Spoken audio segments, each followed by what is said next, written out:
Welcome to Q&A. I'm Tyson Geick, co-host of the 2020 NLL Draft, and I'm pleased to be joined by Thunderbirds head coach Mike Accursi. And Mike, the draft, just one day away. There's definitely some excitement in the air, but I wanted to start off by taking a look at some of the acquisitions that the Thunderbirds have made over the course of the offseason and maybe some re-signings.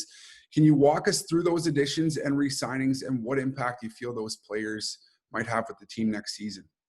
Well, I think our first and our biggest priority was getting Cody Jamieson signed again. I mean, he's been the captain of our team. He's the heart and soul of our franchise, and I'm really glad and excited that he re-signed to come back and finish what we started there last year. And then we were able to make a great trade for David Brock.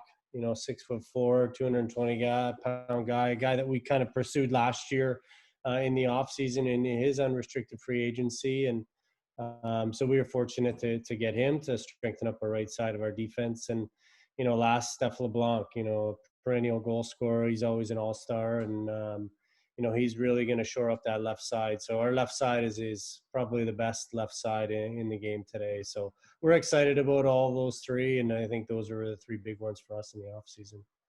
Well, certainly some huge signings there. Do you feel that there are any maybe holes? I mean, this was a team that looked like they could make a push for an NLL title already, but is there anything that you kind of want to clean up there as we move forward, hopefully to an NLL season here? Yeah, I mean, I think you're always trying to look better, to be better, right, and to improve. So definitely getting some youth. I mean, we know we have some guys that are, getting up in years. I mean, they're like fine wine. They get better as they go, but we want to make sure we're prepared for the future. So I think, looking to get some more defense, left side defense, and, probably looking at that again on our left side. We do have some age there, so I'm making sure that we have somebody to backfill, for the years to come. You've been very vocal about your love for the city of Halifax, the fan base. How much did that go into trying to attract new free agents and others in the offseason? Well, I think the product and the videos, kind of sold themselves. I mean, if you had the opportunity to come to Halifax and play last year, you saw what it was like, and it's a very special place to play, and the players absolutely love it, and the fans love us. So it's an exciting place. It's a great city, even just to walk around for an afternoon, to go check out, have some good food, and enjoy the city and the sights. So I think all of that and the experiences that players have had have definitely made people more aware and put us on the map for unrestricted free agents. Okay, now we can get to the good stuff. We're going to look ahead to tomorrow, and the Thunderbirds hold the number 11 and number 14 picks in the first round. So lots can change ahead of those picks. Just what sort of and maybe how many contingency plans do you need to have leading up to the draft? You mentioned last week that you've been doing some mock drafts of your own just to kind of prepare. Yeah, it's difficult, right? Because anything can happen in those first 10 picks, and there's lots of different scenarios that you kind of work through, and you try and look at what teams need and where we think they're going to try and fill their holes, and then you try and put guys in their place. So Kurt and I have gone through, I don't know how many different scenarios and situations, but at the end of the day, we know we're going to get some good players. So we've kind of, again, we have our eye on a few guys that we think are going to be available at those spots. And if we get different guys, then we know that we're going to get somebody better. So we're in a good position. Now, is there any surprises that Thunderbirds fans should maybe expect tomorrow? Is there anything that you've got kind of up your sleeves?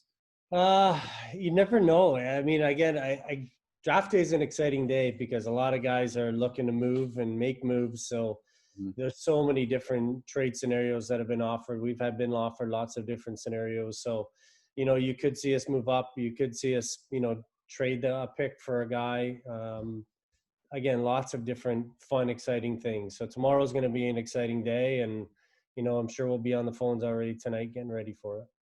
Now, finally, last question, Mike. We're going to be chatting lots tomorrow, so I don't want to take up too much of your time. But with the players that you've had your eyes on, maybe selecting tomorrow, are these guys that could maybe jump into the lineup and have an immediate impact, or maybe just players that you kind of look to have under your belt and prepare for the future with? And again, we've looked at those scenarios, and with the NCAA giving a lot of those kids an extra year of eligibility, it kind of throws a little bit of a monkey wrench into your plans, right? So you've got two different ways to kind of approach it. Is one, the best player available at that time, is he available this year or next year? So if we're looking at, the scenario of who we think we might lose next year, which we've already done in expansion draft, then we would try and get that person to backfill, for where we think we're going to lose. And then is there a guy that can make an immediate impact on this team? And there's some really good ball players out there that can do that. So again, when that point comes and we get to the point where we're picking, it's going to be a quick kind of decision on which route we go. But we kind of have a good idea of where we're going to go. Well, I wish you the best of luck heading into tomorrow. It's certainly going to be an exciting day, and I'll be there for all the coverage, and we'll have lots of chats and analysis about all the picks that you make. So best of luck, Mike.